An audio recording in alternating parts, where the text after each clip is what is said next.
and gentlemen, I'm not going to use the mic. I'm going to use my coach's voice and talk to you. I'm Dominic Martinez, the new athletic director here. I'm honored to be here amongst you guys, our students, our old coaches. Neil Devlin, he's written about each and every one of us 100,000 times. 200,000. All right, see, there he goes. I'm honored to be here. You know, I graduated. I went to high school late 80s, early 90s, so that's when hazing was still okay. So you guys want to initiate me to be part of the Blazer gang, family, it's okay, you can do that. All right. Once again, I want to help try to carry some tradition forward. We have some of our student athletes in here. We have a cheerleader, a couple football players, and a wrestler here tonight that came to check you guys out and see what it's all about. I truly believe if we want them to be it, they've got to see it. And as a former student athlete, both at the high school and collegiate level, I'm honored to be here because today I'm amongst giants, icons, and legends. And I know that's not why we played the sport, but that's just how it turned out because you guys put in the effort to take it to the next level. So there's one thing that I'm thrilled about. It's about being around and never ex, but always student athletes. And I don't know the last time I was in a room full of student athletes where the two biggest guys were last name Martinez's. Yeah. So without further ado, I'd like to introduce Coach Schembeck and Neil Devlin and let them take us from there.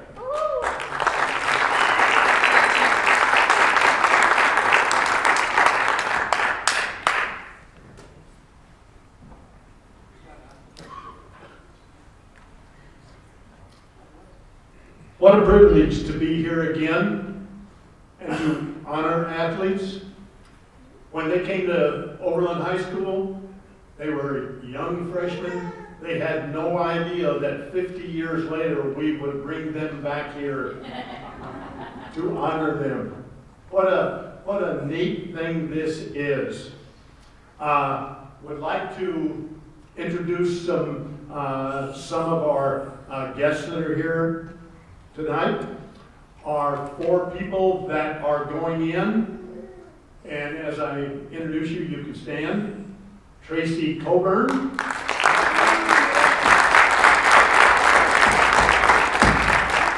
Dale King.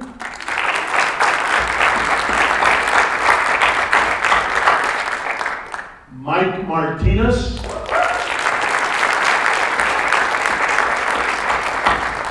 And Wayne Southam.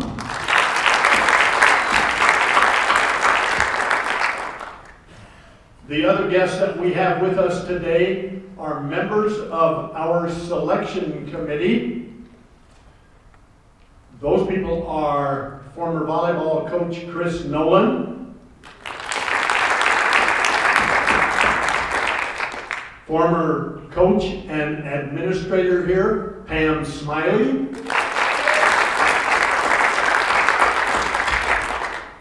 activities director, former administrator here, Pat Rolls.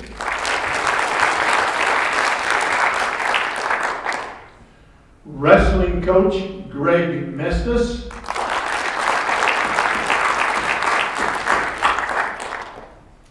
And football coach, Tony Manfredi. And it is a privilege to have Dominic Martinez also serve on our committee. It was absolutely amazing. You get a new athletic director, he comes in, he's ready to go on the committee, he knows what's going on here. It's just super. Overland has a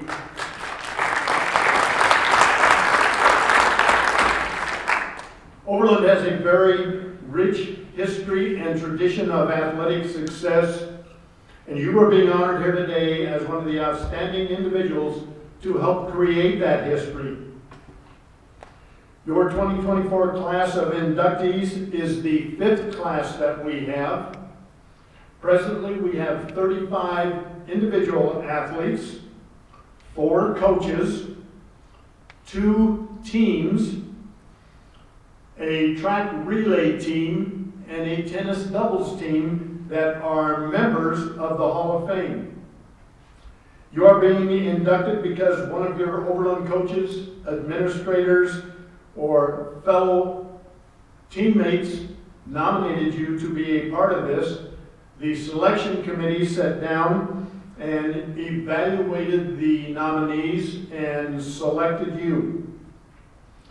Once you've been nominated, if you do not make the Hall of Fame in the first year, your nomination stays alive for 5 years. The main factor that determines your selection to our Hall of Fame is what you did here at Overland High School.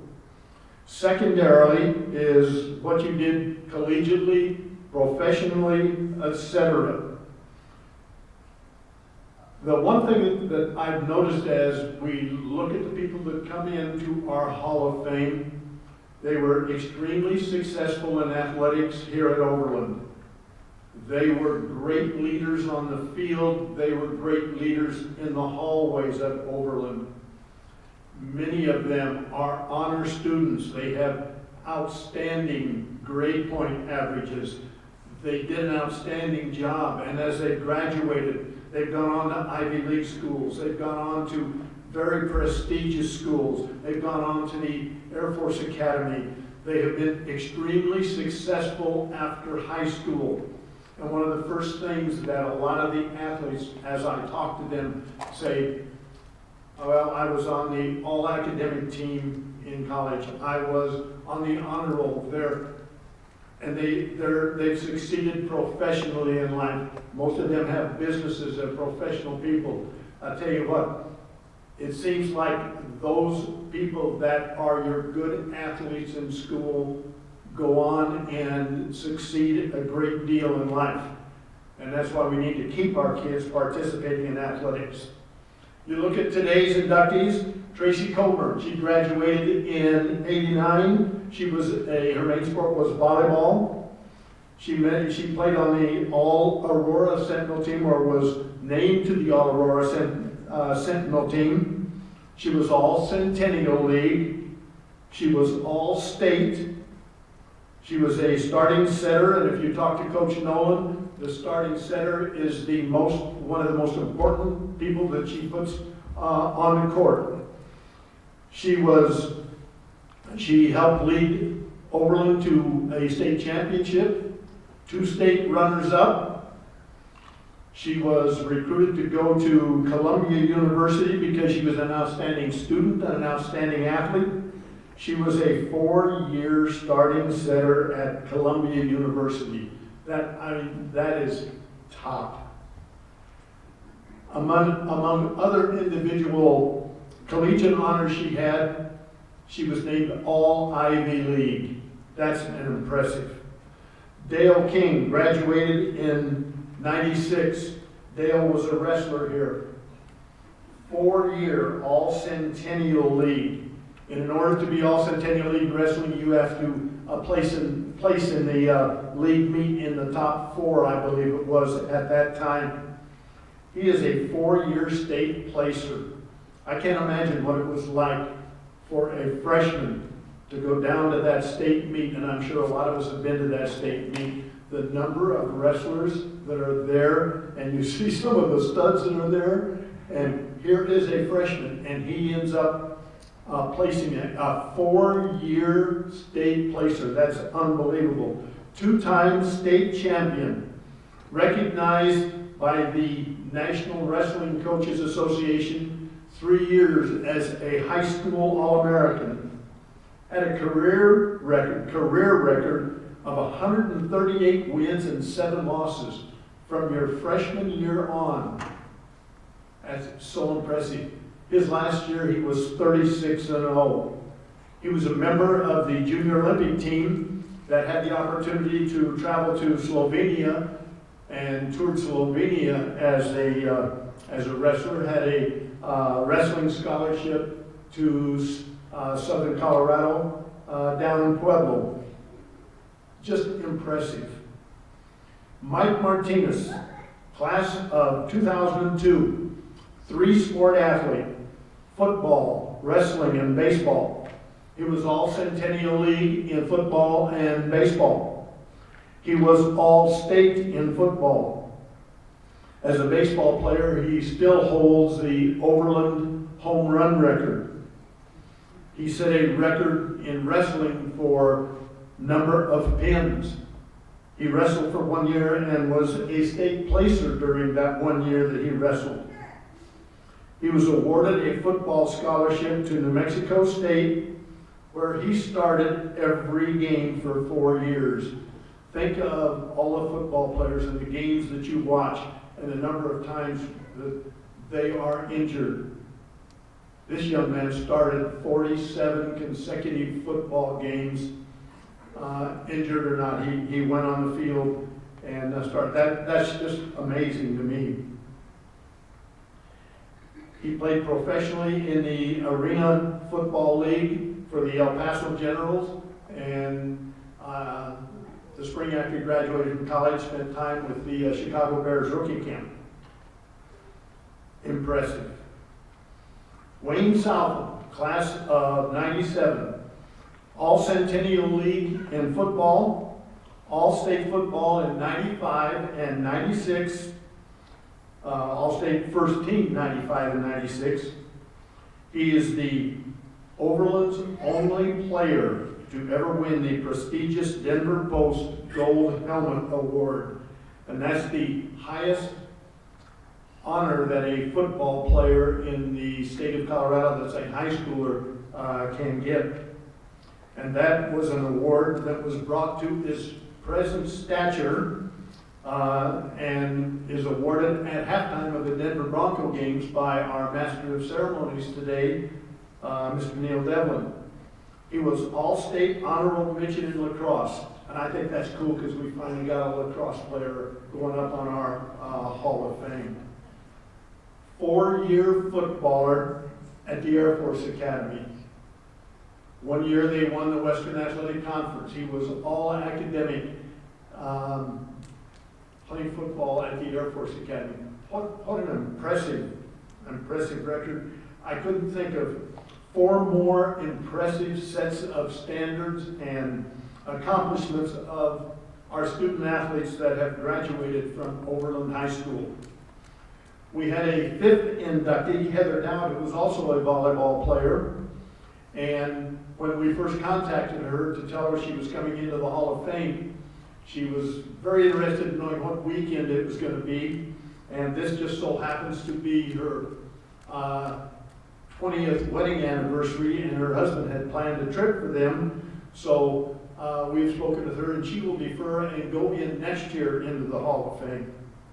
So what impressive young athletes that we have going into the Hall of Fame.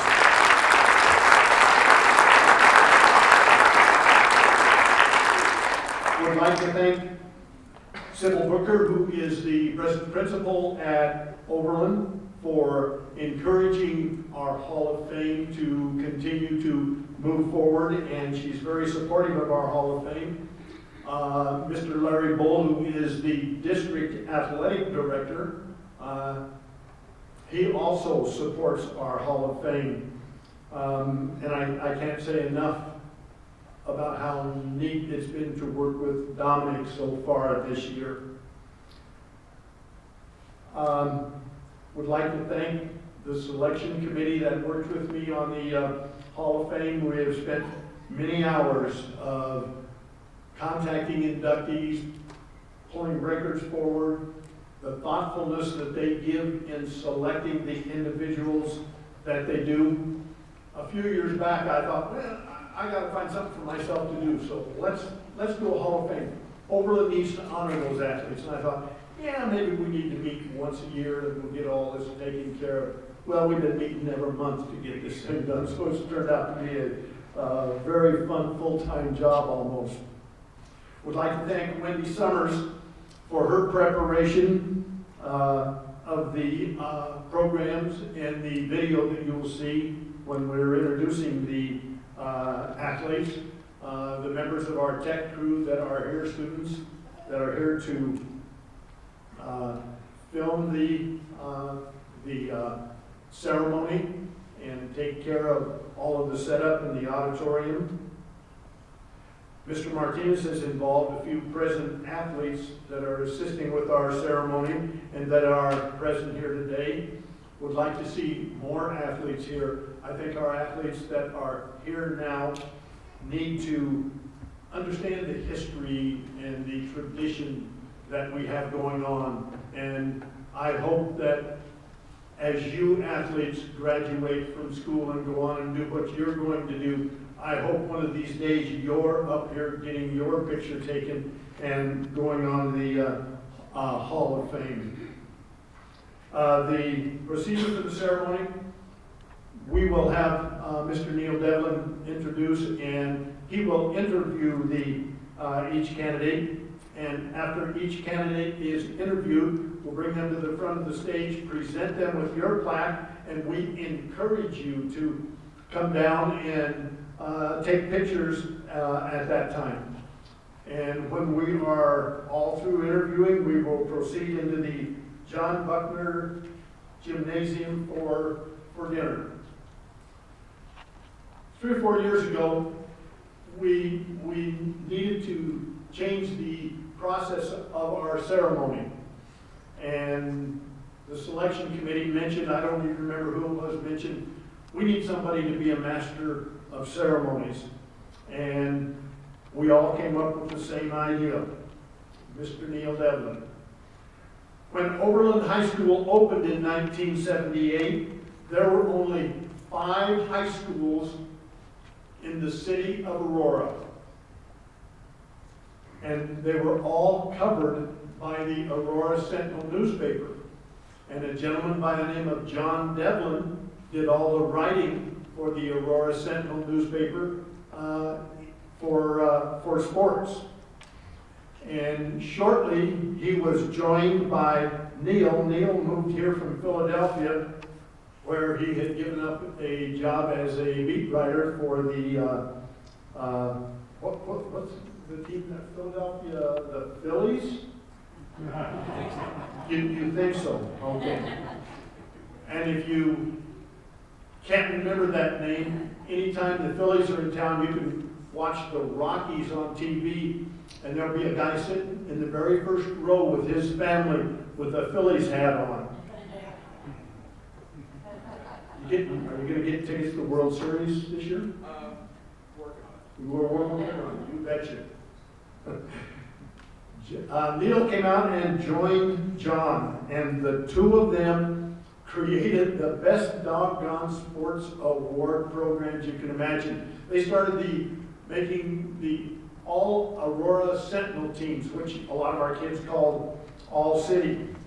And they presented all different kinds of awards. They would pick a top football player, they would pick a top basketball player, a top volleyball player, etc. At the end of the year, they had a huge banquet, and they just created a tremendous citywide sports award program for teams and individuals. And today, when we interview the athletes who go into the Hall of Fame, one of the first things they'll say is, when I ask them, okay, now, what were some of your awards that you had? And so many of them, the first thing they say is, I was all city, I was on the all Aurora Sentinel team.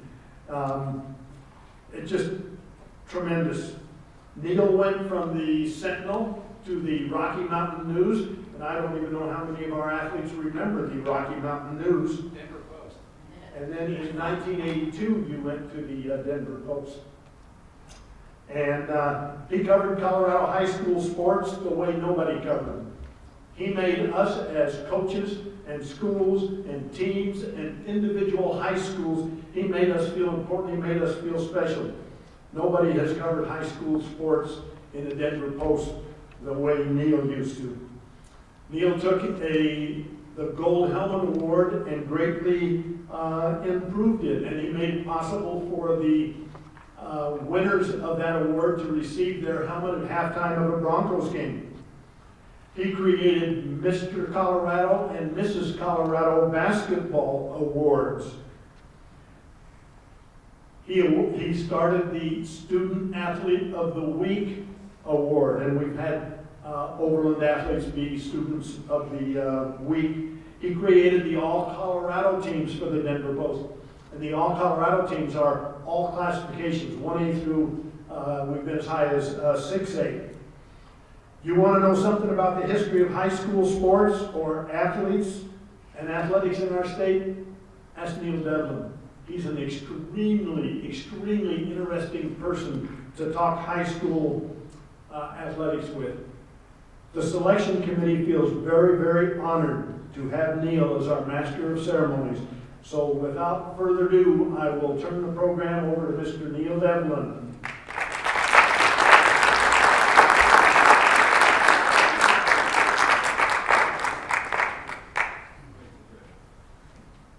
Good afternoon. Can you hear me? Cool.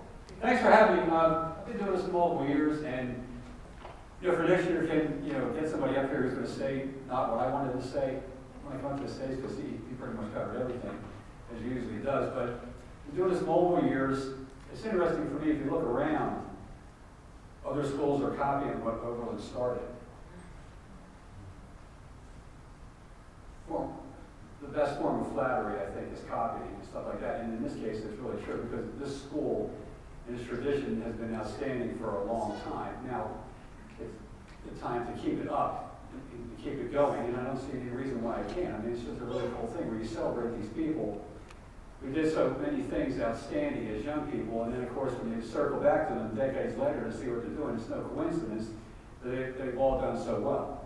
And this school has had not only a run of student athletes and parents and families, but the administrators here have been top-notch the whole time.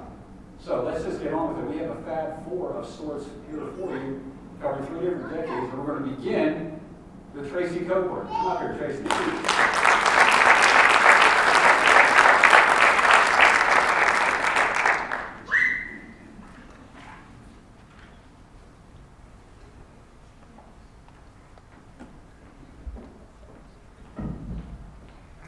For you.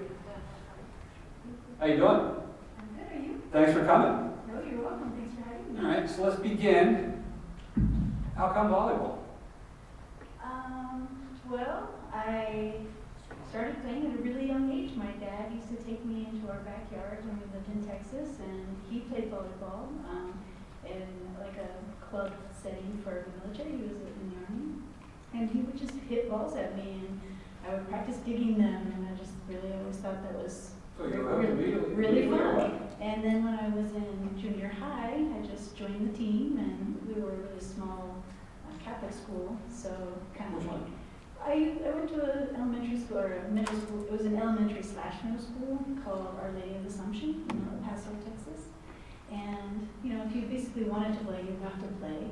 And so I just started playing on the team there, and we played the other parochial schools in the area, and just really enjoyed it. And then when I came to Overland that summer between my 8th grade and 9th grade year, What did you think? Did We- you know you could join the team right away and Well, play, I or were you was- going to find out or I what? was really nervous, yeah, because I had never been to a big city, Aurora, if you will, from our little area that I grew up in. And obviously, the school I went to, we had one classroom for each grade, K through 8th grade. So it was really small. So to come to a really big high school was really intimidating. And I don't even know if I was set on trying out for the team, but I know my parents encouraged me, and I did show up. I actually moved early that summer because my mom had called the coach or the program over the summer that we were supposed to move here from Texas, and found out that, we have to be there like 3 weeks early because there are volleyball tryouts. And so we expedited the move so that I could be here for tryouts, and I came, and I didn't know anyone, and I met some people really quickly, and actually as a freshman I made the sophomore team. So Were you intimidated when you first came, or were you Absolutely. just waiting to do it, or? No, I was waiting to play volleyball. I love to play sports, so that part wasn't as intimidating, but certainly coming to a big school with a lot of people was intimidating. So you're like thrown into the fire? Yeah, a little bit, and it's more intimidating too because all the kids that matriculate, through junior high, they all know each other already. So when you come into school and they're all already talking to each other, and they've been in sports programs or other programs all summer long, and they live down the block from one another, and so when you're the one person who's like, who are you? And, I'm Tracy, and then they're just like, okay, and then they just kind of migrate back to their friends and their friend groups, you know, you're kind of isolated. Yeah, but do you think they're ready for, thrown into, for a big school situation? After 8th grade, when you're a 9th grader, but do you think you're ready for that? I mean, it's time to get on with it. It is time to get on with it. But I felt like because I could shine as an athlete, even as a freshman, and then making the sophomore team, it kind of gave me a little bit of clout, like, oh, she's okay, you know. And so then I did get to befriend a lot of people, and it gave me an instant home to be on the volleyball team, and it gave me some avenues to establish really quick friendships in high school, which was really important. But yeah, I'd say in the first couple of days, it was pretty intimidating. So. How did you adjust to the play? I think I just dedicated myself to it. I just loved to play. So my coach Kelly at the time, sophomore coach, we just practiced. And during the summer, it was 2 days after you made the team. You played a lot during the summer before school started. So it was also something to do in a new environment where I didn't have any other knowledge about what to do in the area. So I just played, and then when we got into actual school starting and going into classes, playing sport at the end of the day was a really big break for me after all the academics. So it was just like a stress relief, I guess. It was like a gateway to it. Yeah, exactly. So, my sister and I, we were kind of latchkey kids. My mom worked at a school during the day. She was a school teacher, and then she worked at a tutoring center in the afternoon. And then she... Yeah, you turned out just fine. Nah. Well, I don't know. It depends on who you ask, I suppose. But, no, it's like, well, I'm really worried. I mean, the latchkey kid. Yeah, no, there's but... the independence and but I'm just saying responsibility. Athletics gave me something to do during that time frame, Right. when I had to kind of self-serve my own entertainment in the time. So, yeah, it was great.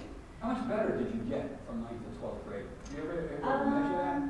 I don't know how you measure it, but I definitely felt like I got better and stronger every single year. I started playing club ball when I was a junior, so then I was playing year-round. And then also, my junior and senior year, I was in Coach Nolan's weight training class as part of my PE program, so I was getting stronger and just getting lots of play. My sophomore and junior year, I played JV and then suited up for varsity, so I got to play a lot of games, and I think that really helped me get better faster.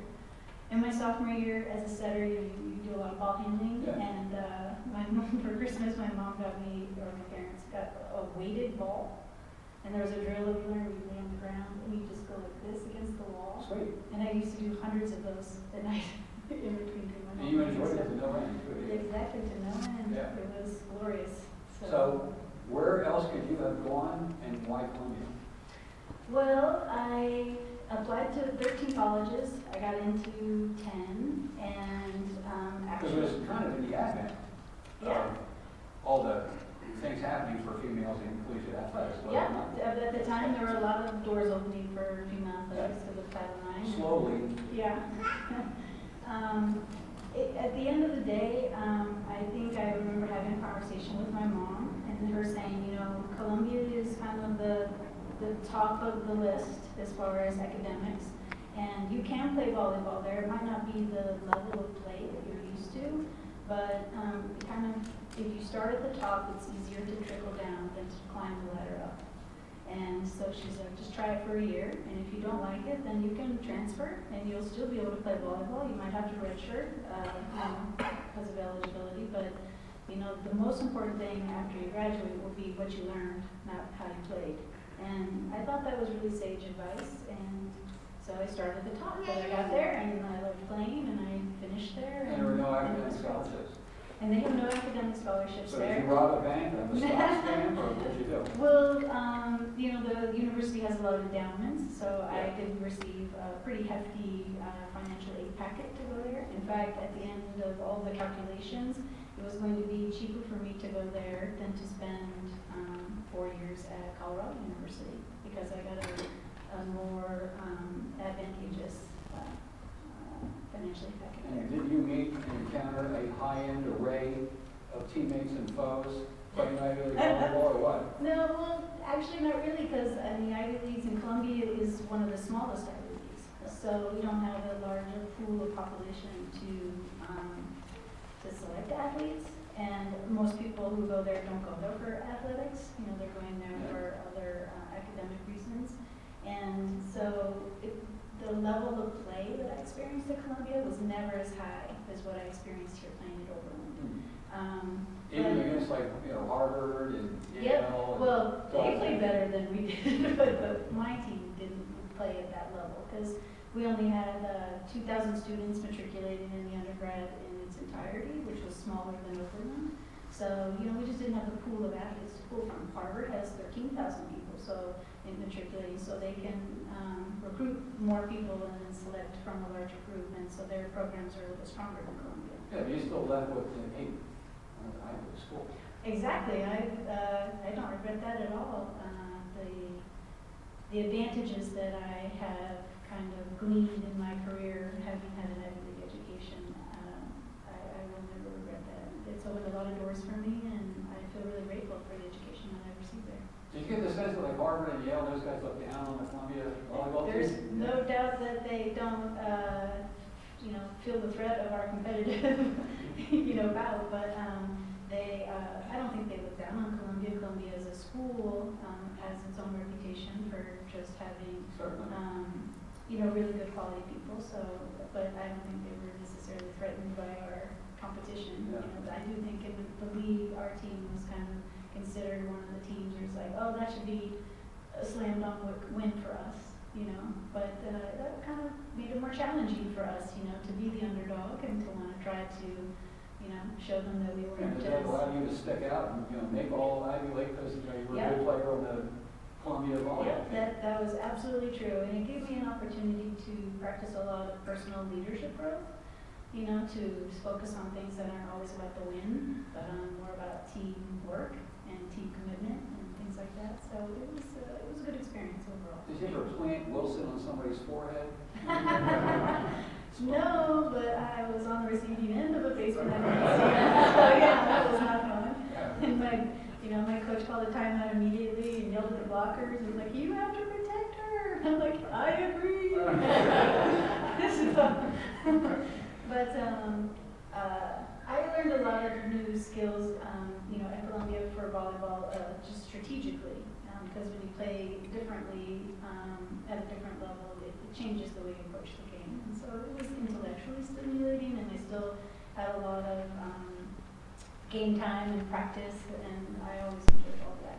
So you don't have any problem going to Ivy League versus like, you know, what Nebraska's a power, Penn State's a power. Yeah, frankly, I probably was too short to go to those schools. Yeah. Yeah. At 5'4" as a setter, I Do wouldn't people have been come able watch? to bring the block. Huh? People come watch it? Yeah, yeah. People came to watch. It was a very cool experience. People came to watch us play because we were on campus. A lot of the athletic facilities at Columbia are up the island and Yeah. a place called Morningside Heights. So soccer players and football players and rowers and athletes like that on our campus They have have like to take a bus 49 every day. teams each, the Yeah. Ivy League school, they have handball, they got it That's all. true, exactly, squash, you know, learned a lot. How'd you do with New York? Loved it. Yeah? Yeah, Did he eat you up? did not eat me up at all. I really enjoyed my time there. I felt safe on the campus, and then when you ventured off the campus, you're usually in a group of people. But the city offered a lot of culture and a lot of different experiences that I could not have gotten elsewhere. Where's the best pizza in town? Yeah. Where's that? Where you have a Well, we used to favorite go place? to this place on 110th and Broadway called Coronets, where, you know, it's a slice of pie like this, and you fold it in half, and it's Exactly. between a piece of cardboard. These people out here probably don't know anything about it, you know, it's an East Coast thing, yeah. Yeah, it's definitely thin enough that you fold it in half and eat it sideways, so. Now you have a little ceremony thing you Oh, have to share with the yes, I audience. did. Take the floor, please. Oh, thank you. I wanted to share with all my fellow inductees, since this is a celebration event, I wanted to follow the tradition of our coach Nolan, who anytime we were celebrating something good that we did as a team, we would show up to practice the next day, and she would pull out at the end of the practice a bucket that said, "Now everyone can choose their own New York seltzer water." We're doing good, and it wasn't even necessarily that we had to win. It was that we had to execute what we intended. And it was about intention and performing well, not necessarily winning. So I just wanted to bring a bottle of, or excuse me, a bag of chilled beer seltzers, a variety of flavors, so that anybody who wants to help themselves as part of the celebration. Well, can I have one or what? You betcha. Thanks. Do you want? What kind you got here? All kinds. And, Specifically? Blueberry. exactly. And I just have to say that that was such a treat for us every Raspberry. time that I came, and I can't even tell you how many times we'd be out on the court and something would be done, or we would do something really well executed play, and we'd be in our huddle, and we'd be like, that's gonna get us a salsa.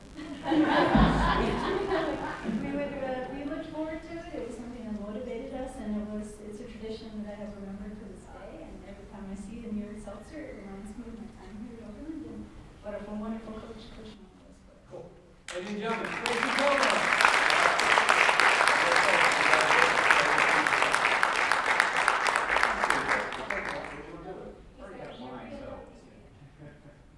As I present Tracy with her plaque, if there are members of the family that want to come down and take pictures, now's a good time.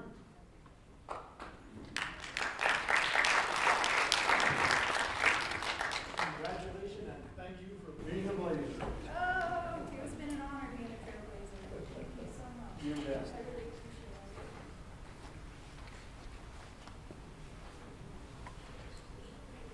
Who wants to come and get a photo? Come on, Mom. Okay.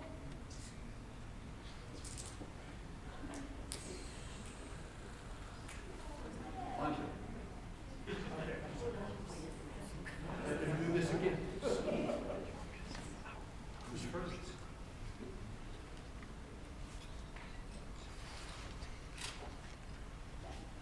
Vanilla cream's really good. Ladies and gentlemen, Tracy Gilmore.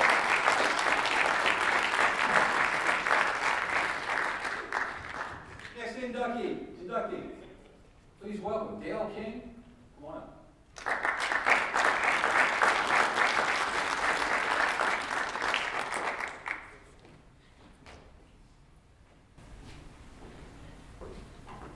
All right, sir. Welcome. Thank you. For you. Thanks. How you been? Good. Yeah? All right. So, you one of those kids wrestling at 2 years old or what? Something close to that. What happened? Tell us about it. My brother joined the Little Brothers program with Greg, and I showed up, and Greg let me practice with him. And Just went from there? yeah, just went from there. Did you ever pin Greg? Did I? Probably not. I'm gonna ask Greg after this, you know that. Okay. I'm just saying. What was it about it that you looked at so? Because everybody's different and stuff, and wrestling really is a different breed, as I'm sure you'll agree. Yes. It's different, you know? What do you think about that? Yeah, it's individual. I mean, it's Are you good at any one particular move, or what intrigued you so much about it?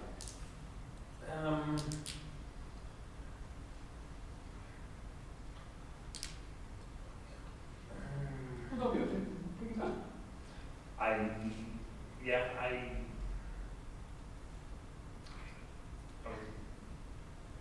Okay. Yeah. When you got to high school, how was the competition for you? Can you recall? It was different than the Little Brothers program, going to a prairie next door, Mhm. and there was people to practice with, and other than the coach, which there usually wasn't anybody that I practiced with other than the coach. What weights were you in those days? What did you range from? 152s to 160. Isn't that a group where the body shapes were vastly different? You run maybe some short, stocky guy, or a tall, leaner, longer guy, and everybody in between? Yes.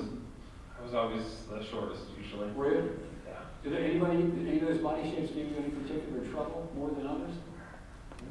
No, not usually. Yeah, no.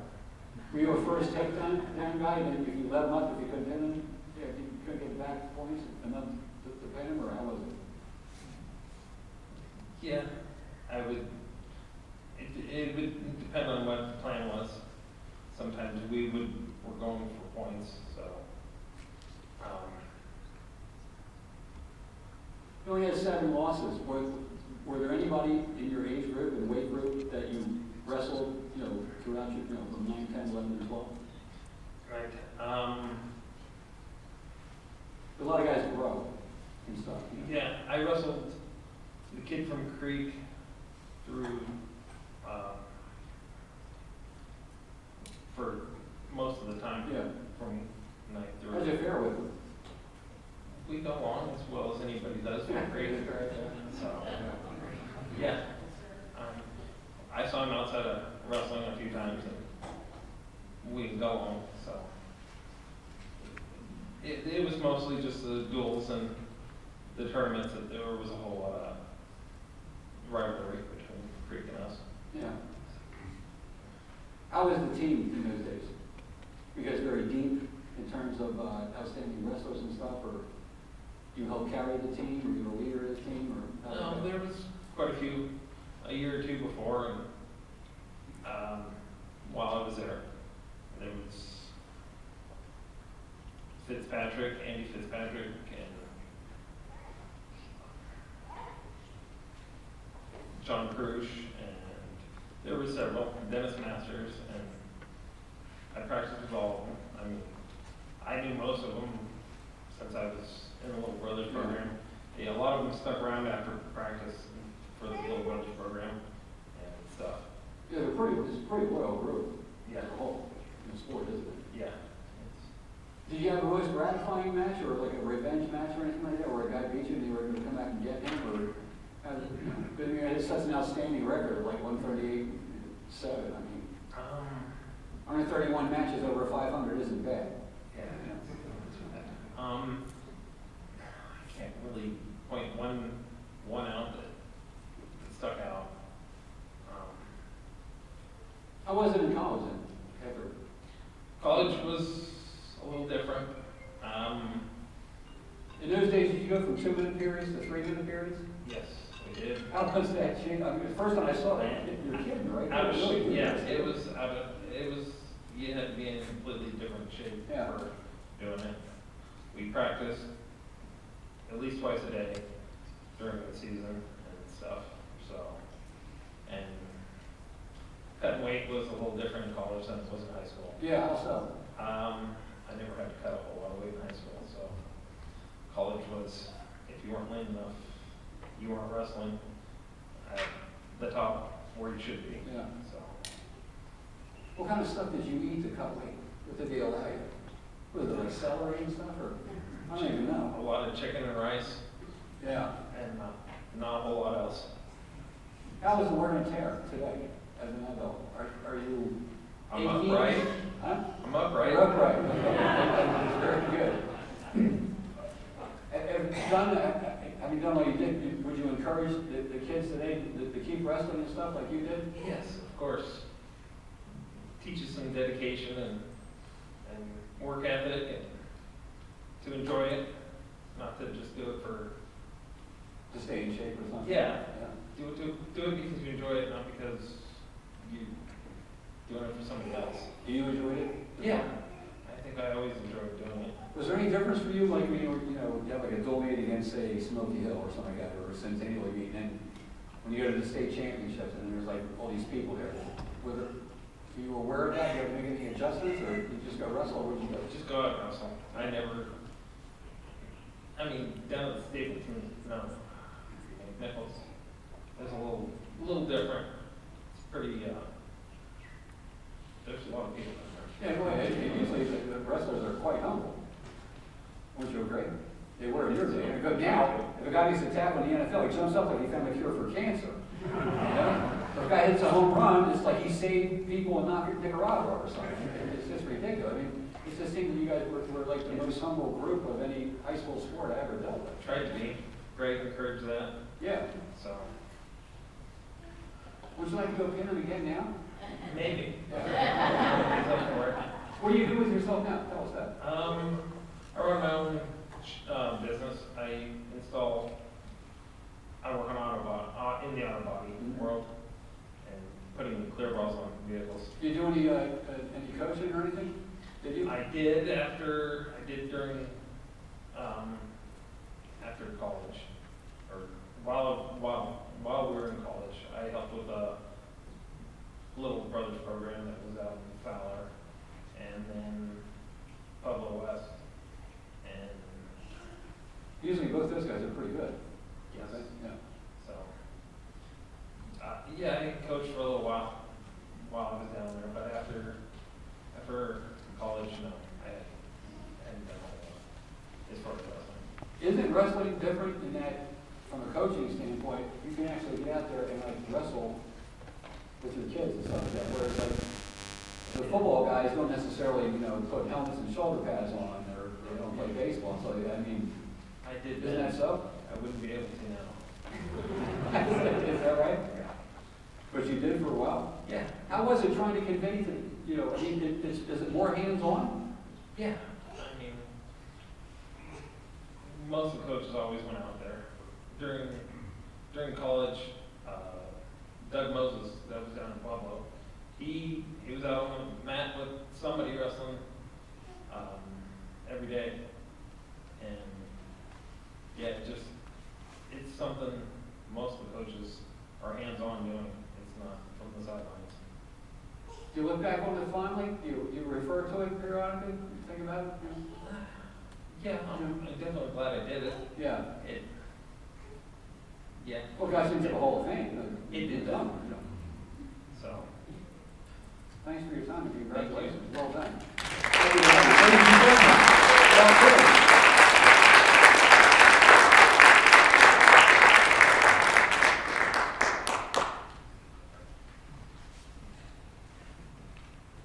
Any picture takers?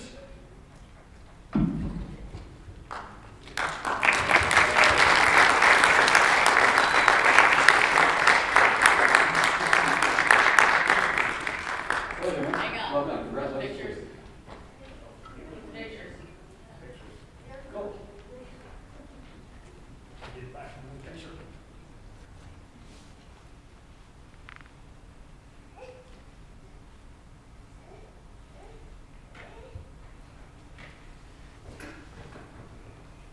Neil, I want you in the picture too. Oh, man. All right. This is good, the bad, the ugly.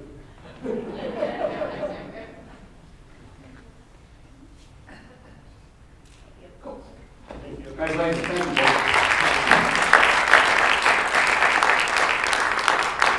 Thank you very much. Batting third in our order, Mike Martinez. Come on up, man. Just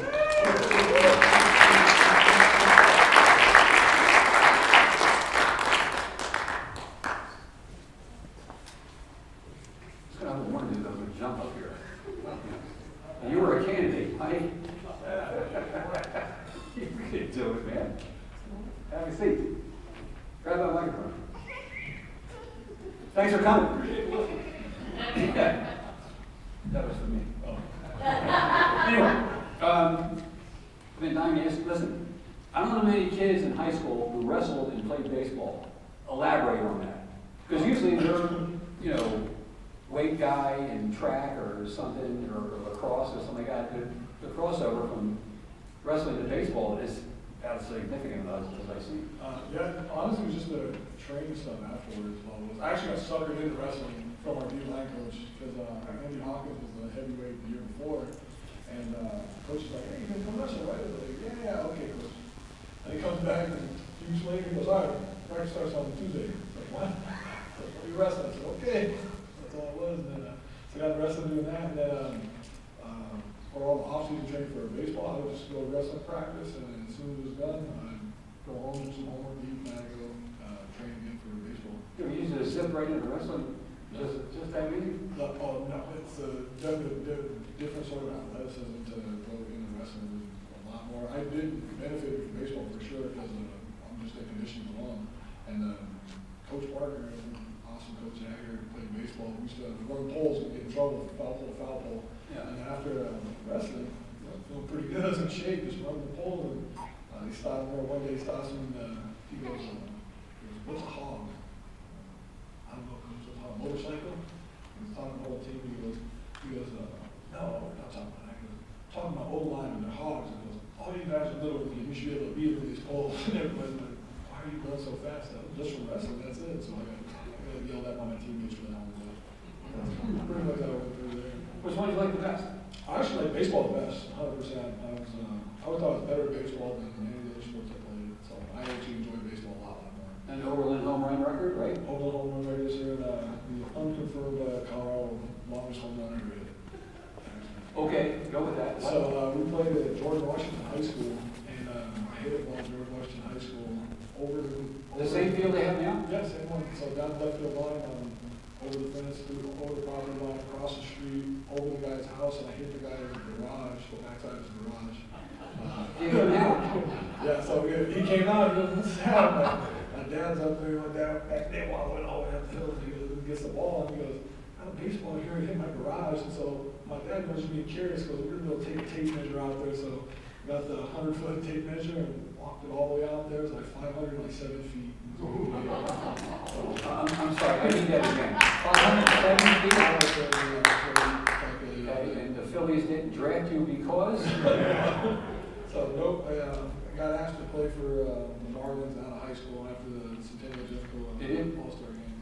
They asked me to, my dad told me no, he goes, you made a commitment to play for Mexico State, and that's where you go. So is that how it happened? I mean, you know, were you like in a panic or something? Like, oh man, there's a chance to go to New Mexico. So did you leave one? Is it one of those deals or? New Mexico State was, when they offered me to go play football down there, best thing that was told me from a collegiate level, our coach Tony Samuel, loved the guy to death, and Kevin White was our O-line coach, loved the guy. He was a 6'4" version of my O-line coach, Coach McPhee. Most of our O-line coach here. So, 6'4", 300-pound version of him. When he recruited me, I went on my trip and came in at the end of the day. He goes, listen, I want you to look at this honor list. He goes, honor list, he goes, you're number one on my recruiting board. He goes, all these other schools are offering you, they got 7 other people, and they're offering 7 other people. You're our number one. He goes, would you rather be somebody's number one or somebody's number two? I said, I'm a good point coach, so I'll commit to you right now. And he said, all right, sounds good. And that's how I ended New Mexico State. So what positions were you playing? I play center and left tackle. So I was going to travel as a freshman, play University of Texas, first game, and I was excited to go, and I was getting ready, and the Friday before, we were doing a walkthrough, and we were doing a walkthrough on a PAT field goal. We were literally just stepping down and punching, and one of our D-line in no pads, 6'4", 310 pounds, ran full speed into my thumb, and I broke my thumb in 3 places. Nice. And so they go, well, we're not going to travel here, we're going to redshirt. So I said, okay. Called my dad, I was kind of upset about it. Hey, I'm not going to go. He goes, well, we got plans to go to Texas, so we're going to be there. I said, all right, Dad. I'm going to say, my sister got to meet Lance Armstrong and Matthew McConaughey down there, so it was good for them. What kind of big time games did you play? Opponents played Auburn, Arkansas, Cal. My first game at left tackle as a freshman was against Marcus Ware. So, Really? So you know. But no, he. And how did you do? Actually, I did really well. He played Missouri and Marshall, Missouri, the week 2 before that. We had 12 pass sacks in 2 weeks. And as a freshman, nothing from nothing, I gave up 1 tackle, 2 and no sacks. Okay. That was a pretty good day for me. That's all. So you were after that fiasco with the 300 pounder, you stayed remarkably healthy. Didn't you? Yeah. So my entire. It's okay, baby. My whole career, I played pretty much. You want to have the questions I'm asking, or is that it? But I stayed relatively injury-free until my junior year, my senior year of college. I was 7 games away from the most consecutive starts in Mexico State, and I broke my foot. I broke the left fifth metatarsal on the outside of my foot. I actually kicked the heel of one of my teammates, and I broke it, and they were going to put me in the rehab. They said, you're not going to play you're going to start rehab for like 8 weeks. And I told them, well, I said, I got this. They were going to give me a medical red shirt. So I said, okay, well, I'll play. And so I'm 4 weeks in full pads and broken foot and pain in my foot. So how'd it go? Made all conference, so I'm pretty good, I guess. opportunities after that, so we're pretty good. Was it important for you to play 3 sports at Overland? I mean, it was just something you did, you wanted to do? It was something I did, it was something I did that I was encouraged to do by all the coaches here. Coach Manfredi always told us, he goes, just be the best at whatever you're gonna do. I don't care what it is. He goes, you're gonna be a band, be the best in band. You're gonna be baseball, be the best in baseball. He goes, whatever you do here, just be. He didn't have a problem you doing all this Yeah, stuff. no, he encouraged us to go out and do other sports. To go, Tom. Compete all the time, but he always made sure we were eligible. He says, make sure you get your grades done, and that was ultimately my biggest thing is coach always pushing me to get my grades done. Well, I mean, didn't you learn to compete in different fashions for different sports, Oh, right? yeah. Which is invaluable. Yeah, and from the wrestling piece of it, the real wrestling, the wrestling piece, it's real individual and you focus a lot on, I'm going to beat this other person. The football aspect of it, what am I going to do to help the team? And then strategically wise, how am I going to help my team in baseball, whatever position I'm playing, hitting, pitching, playing other positions, things like that. So it's a different mindset for all 3 sports that you get to do. And I have an amazing opportunity here to be able to excel at that to the best of my ability. Did you miss baseball when you went to? I did. That was one of the hardest things. Our last game we played Gateway. Yeah, but it wasn't an after. Yeah, so it was at Gateway, and I had to go 3 for 4. I had to go 2 for 3 to get the 400 so I could get home board. And I had 12 home runs. I was tied for the home run record, and I had a home run and I had a double. So Sweet. that was my last game, and I heard Coach Parker gave me a big old hug. And when I was done, I was like, that's kind of odd. It's over. Like I'm used to. I've got enough to see him get ready for summer baseball. And it's kind of like, well, it's kind of over. It's one of those shock things. You miss it or what? I do. I miss the team athletics practice. I'm just running cold. I miss conditioning. So I did that, but I miss the camaraderie with my teammates and pony stories. I have thank you. He was my best friend here. From high school, he came in. Him and Danny Green. Got your wife, but Ben over here. We just that kind of stuff. Me and him, we probably get together probably every 3-4 months, and we always have a new story about what we did and camaraderie wise and teammates wise stuff here. So that's very, very important. Do you consider any adult baseball leagues? You know, when you were ready to buy the major league uniform? Oh, I tried it, and I'm still this day I'm not a cold weather person. I cannot go out in the cold weather. So all those fall leagues and playing in the snow and the sleet and rain, can't do it. How was the arena league? Arena was fun. It was fast. We learned a lot for sure. The opportunity I had to play. I played 2 years, one in El Paso, Texas, one in Seattle, Washington, and then I got to coach a year of arena ball in Oklahoma City. We actually started the team from the ground up. So 7 guys, was it? yeah, so that was center field, and then just worrying about the motion and things like that, and it's real fast when you're playing short, small area concepts you have to move on to playing outdoor. It was a huge difference. You can see the field a lot, especially when you're coaching passing. When Denver got a team in the early 80s, what used to be the paper anyway, got me to go out and try out for it. So I mean, this is 40 years ago. So. And it was the fast version, and you should have seen the array of humanity that showed up trying to play that. Oh, it's Guys getting really angry that they got cut and stuff, you know. the different motivations to play 100%. Yeah, it's a different deal. You get the fast, the big, the strong, the badasses, and all that, everything. Always just trying to put somebody in the crowd. Do that until you got a hooray from the Exactly. crowd. It's always awesome. How was the adjustment for you? Justin wasn't really that big. Playing offensive line wasn't that big. Spacing was a little different, but playing offensive line wasn't that big. We just worked with nobody outside in that city. So that was fun. Like I said, knowing you can actually toss somebody into the wall and over into the crowd. So it's fun. Plus you have to run as far on those. That's great. Yeah, well, what about hitting boards? And the more, the first time you get there, you're not used to it for sure. It's like hockey without the ice and You just skates. stop on the wall for sure. Yeah. Yeah, but definitely getting banged up. Finally, as a guy who did 3 sports, and even in today's world where, they think that if you don't play baseball year-round, the Rockies aren't going to look at you, or the football thing, or basketball, which is really getting ridiculous with the AAU and blah, blah, blah, blah. Wouldn't you tell a kid going into high school, hey man, play as many sports as you can in your 4 years before you get out of there? 100%. So playing multiple sports is usually, like I was saying before, just, your mindset has to change per season, per sport you're playing.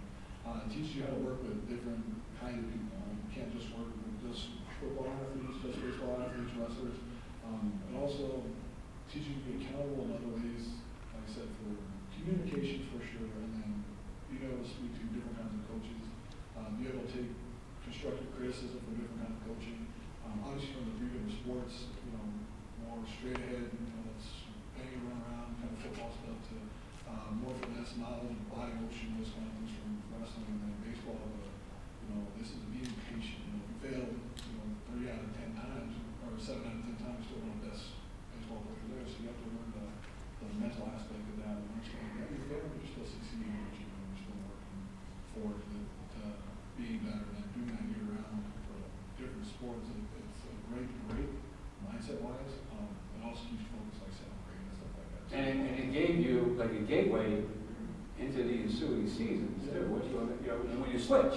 Yeah, never felt like you were restarting. Felt like you just a continuation of going. So that was always good, especially at the beginning of the game, where you always feel like you got a little lull at the beginning of the year, trying to get used to it, get into your flow, and playing stuff like that. So playing year round, that lets you get through all the time. Like you're always And you always had something to do, and it helped you with your studies as well, did it? Yes, sir. Because you had to be prepared. Yep.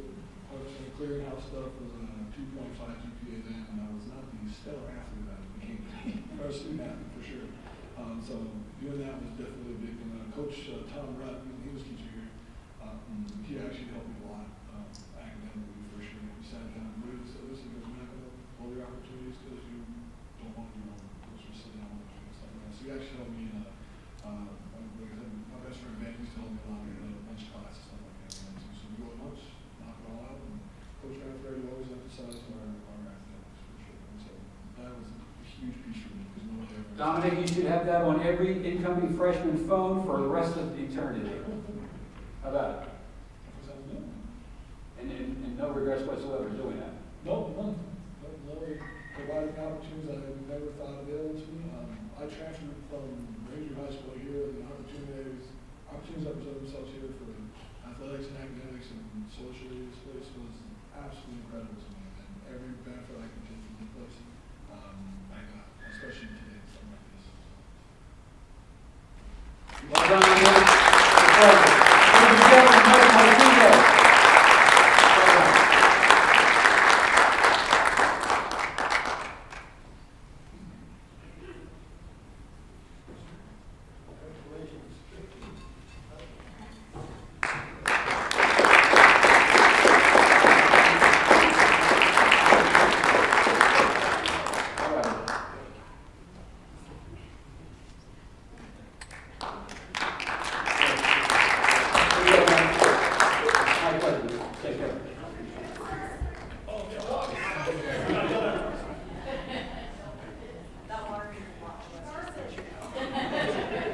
You can have two,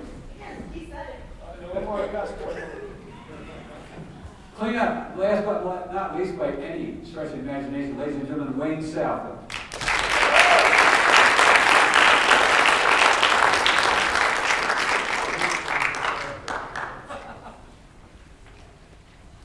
This is really cool, okay, I was just saying.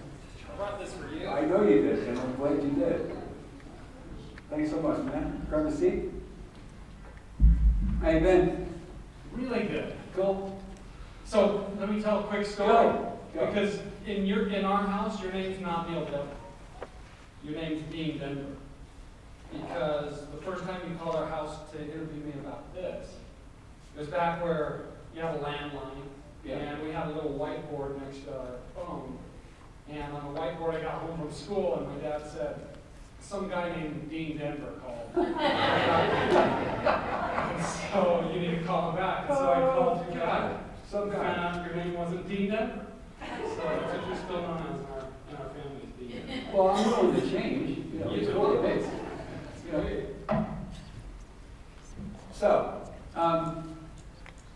how were you able to combine the athletics, the academics, and the citizenship? Is it just something you got from your parents in the childhood that you carried over? Or, because, I mean, you come into high school, you're playing football with all these guys and everything, and a lot of different people to deal with, and you excelled at it. You know, the best in the state. Tell us about that. I think it did. It came from my family. I have 4 older brothers, and had them as great examples as they went through. They all were great students, great athletes. My parents, that was always a big thing, is just to do our best. So there's 7 kids in our family, and my mom spent probably 180 hours a week driving the kids All over the place. every which way across the city. You were really just across the street in those days. Yeah, we were just a few blocks up here, and That way, I think. yeah, but that was just always something that was real important. My dad was in the Air Force Reserves, and so the service part of it and citizenship was always something that was really important to him. So it's just kind of something that, I don't know, it's just part of, I guess, who we were. Did Coach McPhee and Tony give you line calling responsibilities and stuff in those days? How did you come in with the beer and everything? How did that work? Yeah, it was, we would go through all that preseason and into the season. They teach us the whole offense. And just depending on how the defense lined up, we were making our calls as they'd come up, but we'd have tests before the games. They'd have a test they'd give us, there'd be a play, and you'd have to write out on the sheet what your assignment was, and hopefully what the assignment of the guy next to you was. I guess I didn't really understand the assignment was just kind of what was going on around you. I would always make sure that I knew all 11 players exactly what they're doing. So if I was on the O-line, I knew what the receiver was supposed to be doing. If I was on the defense, I knew what the safety or corner was supposed to be doing. I wish they would explain that a little bit better, because I wouldn't have to worry about everyone else's assignments every day. Well, in those days in the beer, I mean, you guys, you dared people to get into the gaps. Absolutely. Against you. I mean, what you did young, The best thing about the option is that the defense, everybody has to do exactly what they're supposed to do. If they don't, someone's off and around. It's just fun. Yeah. how was, as a 10th grader, doing all that? 'Cause I mean, people don't understand. There were less schools in those days. I think the teams were better, frankly, because I mean, the kids didn't have to go to those schools. You know, the rosters were more stacked, and this league owned it. And so, how was the adjustment to those types of people? Because they had the fast people, they had the strong people, they had the strong and fast people, they had the smart people. I mean, it was, it was So rough. my first game I started was against Bear Creek, Nice. which was Shane Cook's senior season, who was the other gold helmet player Yeah. 2 years before me. And I remember kickoff as a sophomore standing out there. You played for the Patriots, I believe. Yeah. Didn't And I remember literally almost wetting my pants on the first opening kickoff. I was so scared out there. And they kicked off, and we ran back and played against them. And I think I got a few good cheap shots in his back during the game where he didn't see me and I knocked him over, and I felt pretty tough as a sophomore. But it was fun. There were, like you said, lots of great players. But I think sometimes you're too ignorant or too naive to know how good they are. Well, yeah, You're of course, just out yeah, there. how do you know? You're just out there having a good time playing. How was the exchange between, it was Josh in those days, right? Yeah. How was the exchange between you two guys? Because I mean, playing guard and tackle is one thing. Yeah.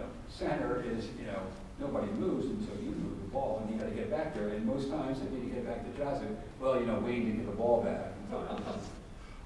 We didn't do anything from shotgun then.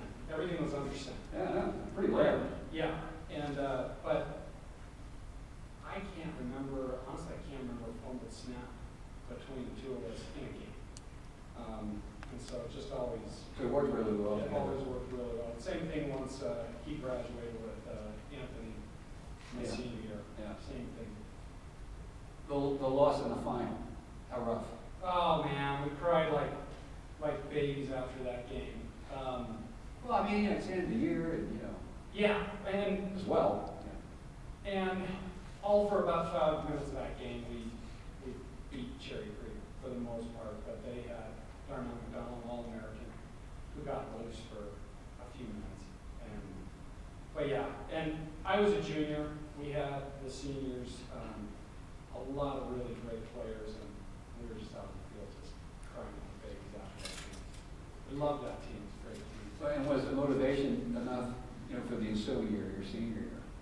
It was, and we had a great senior year also. We went to the quarterfinals that year. The group that we had left, we had some really good players that were in my class as well. It was great motivation, but it was funny you talk about Coach McPhee. If you've been around him enough, he's got a nervous tick when he's talking to you. really? Where he'll talk to you and then he'll look up like this. Yo, man, he started to coach, you know. We had the audacity one day to ask him in practice. He was talking to us and I said, "Coach, what are you looking at?" And he just said, "I just keep looking up there to see if there's anyone up there who can help me know how to coach you guys." Well, pretty good. For those of you who don't know or didn't play, every football player and their teammates had something along those lines with at least one of their coaches, because there's like 6 or 7 coaches minimally, stuff like that. Absolutely. So, the piano playing, where'd that come from?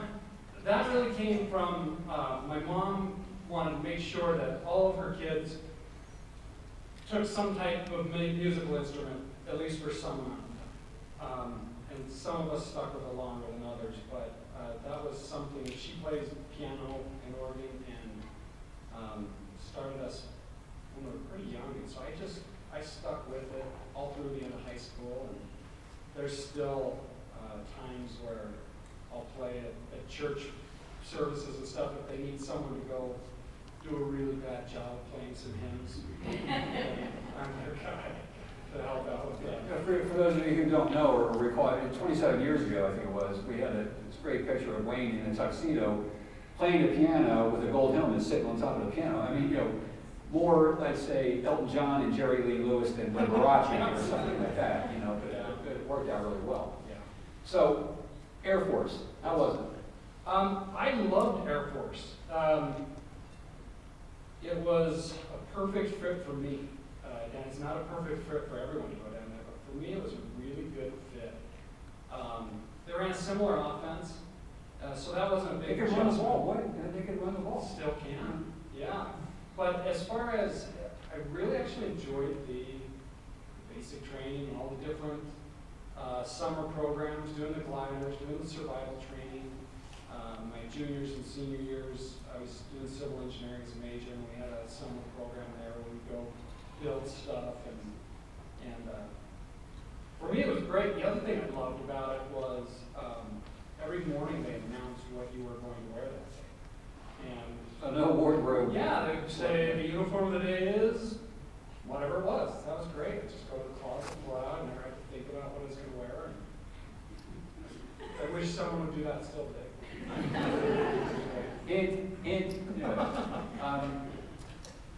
How was the level of football? It was the WAC. It was the WAC my first 2 seasons, and then it was Mountain West. Right. That's when they made the switch over. Yeah. It was a big difference. Just the speed of the game and the physical nature, it was a big jump. And it took a little bit to get used to it, no question. But then once you get into it, it's the same as anything else. You're just out there executing whatever's right in front of you. When you're in the academy, is it 2 jobs then? Yeah. I mean, usually for a college football player at a major university, let's face it, dude has 2 jobs. He's got his academics and he's got football. Yeah. And was it more so with the military? Absolutely. You still had all the football that everyone does at any school, but then you have the academics are really they're pretty challenging. The load they give you. I had one semester I was taking 21 credit hours, which that was during football, and so that was a huge. Mostly there were 15 or so, right? Yeah. Most of my semesters were about 18 credit hours, but I had one that was 21? But they also do a great job of traveling professors with you to, they'll take a poll. Who's got a test coming up this week? Whoever has the most hands go up, they'll get a professor from that test that's coming up to travel with you. So after the game, you're on the plane or the bus heading back, and you're asking your professor to explain something. Did you fly, or did you want to fly, or what? I soloed in the sailplanes there, and I was sitting. How was it? It was fun, really fun.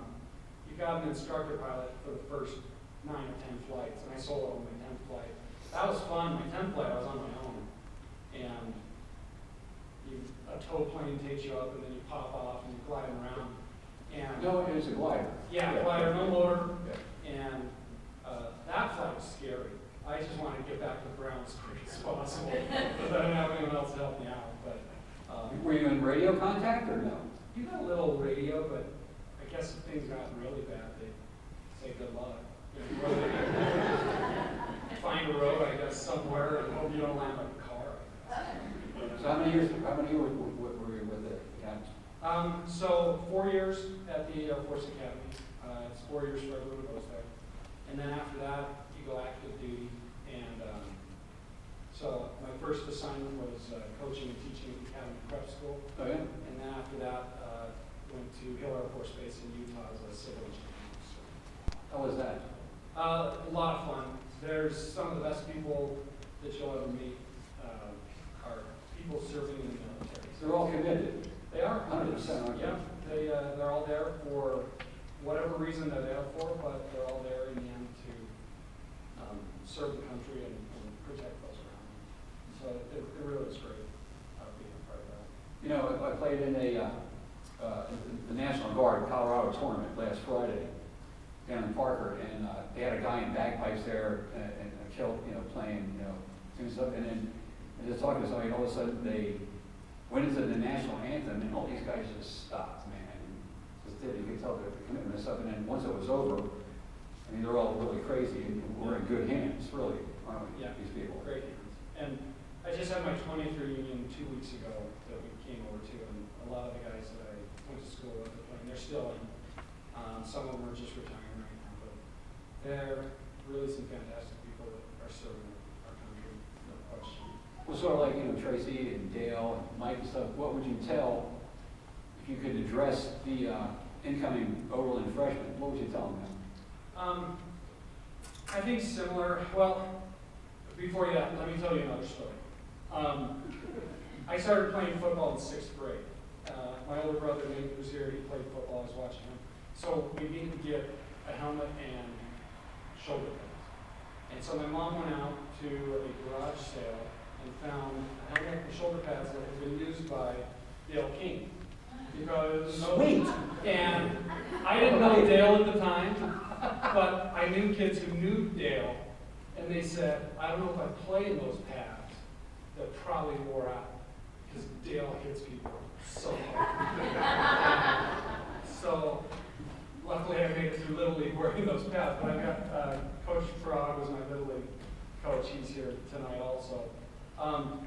But I'll say this, football is a team sport, people come out and watch a team play. Like you said, wrestling is an individual sport. Dale he graduated the year before me, and Dale was must-see sports activity. You would go to the meets or the matches, and if you missed other weight classes, that was okay. But if you missed watching Dale wrestle, you missed the match. He's not going to come up here and crack me because I made him talk. Oh man, It it was was I tried my best. fireworks. It was dynamite every time he got on the mat. It was so. The teams I played on were awesome to come out and watch as a team, and you might see me vlog some people, but they always dynamite every time he was on the match. So, but to your other question, what I would say is to the incoming freshmen, find something that you're excited to do, and do it. And find a bunch of other things and do them also. I've got, so Miss Rolls was our activity director, and she worked with me in student council. I was senior class president by default because no one ran it. And Well, you won them. I would tell an incoming freshman, don't be senior class president. There you go. Because you have to plan reunions. What? Yeah, but she was fantastic, and Miss B, is here tonight, who is our drama teacher, and she somehow let a bunch of us meatheads into the plays, and we've got our names written on the wall back here from doing musicals and things like that. I'd say just be involved. Squeeze in as much as you possibly just- can. Yeah, just get as much out of Fill high out. school, because you don't get to go back and, you don't get that time back. Just go, be involved in a million different things, meet a million different people, and have a great time doing it. Yeah, see, I mean, I didn't want you guys to be, go on to be like 38 and run into somebody at a bar or something. And, hey, man, I should have played football, or I should have, went to, I mean, shut up and do it. Go do it. Yeah, if you have any interest in it, go try it. Go do your best at it and have fun doing it. And that's what you did, didn't you? Yeah, it really is. I went back and read the article that you wrote for the Cold Health Award.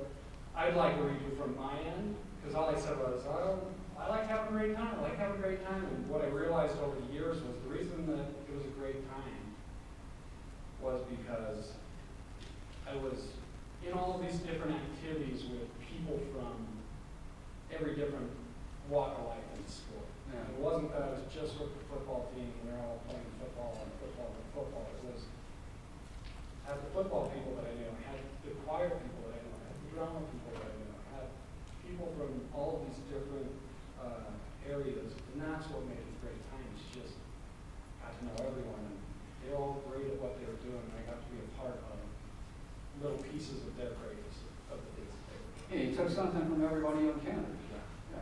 Yeah, that's what made the experience so much fun. Thanks for doing this.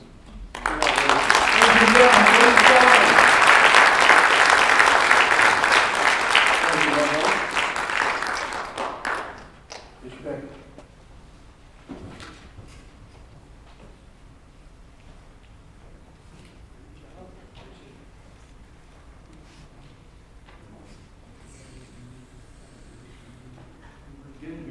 I'll look at it.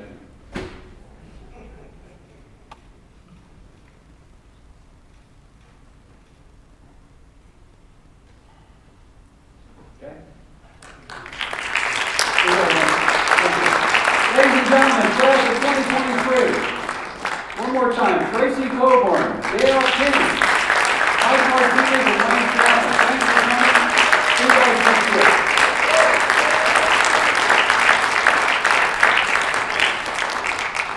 Thank you, Tom. Thank you. He has, since the day he started coming and interviewing athletes, Mr. Devlin has made this Hall of Fame what it is today. It's just so neat to have him interact with all of the athletes. How do athletes get nominated to be considered for the Hall of Fame? Coaches, former coaches, administrators, faculty members, fellow teammates, anyone can nominate athletes or coaches. You can go online to the Overland High School site, go to the athletic office window, and there is a Hall of Fame page, and there is a form that you can fill out. The form has a lot of information on it, and you probably won't fill all of it. He wants to know the honors, etc. The big thing that we need to know, and anyone in here can nominate, the big thing we need to know is the athlete's contact information. Our athletes move all over, and a lot of times they'll say, so-and-so needs to be in the Hall of Fame, and we never can find that individual. So that's the biggest thing we need to know is the contact information for them. Or you can contact any one of the 7 of us that are on the selection committee and give us the name, and we'll ask you to help us with the contact, and then we will do the contact. We changed our athletic bylaws this year. Instead of being out of school for 10 years, you only have to be out of school for 7 years now. So 7 years once you graduate, you are eligible to be nominated. It is so much fun to have you athletes come back and to hear you talk about them and hear you tell stories about our coaches. It's just, this has become a wonderful tradition having this Hall of Fame, and we enjoy doing it, and we hope you enjoy doing it also. The next part of our evening, we will go into the John Buckner Gymnasium. A lot of you might not recognize the gymnasium. I think when you guys were here, I think they still had peach baskets tied up there that you threw the ball into. But the gymnasium has improved a great deal. We'll go in there for dinner. Carmine's, a gentleman that had a store in this area, and now his store is over in Lakewood. He does our catering for us, and we'll go in there and enjoy a meal, and after that, you're on your own. And thank you very much for being a part of our Hall of Fame ceremony. Before we go, one guy that never gets enough recognition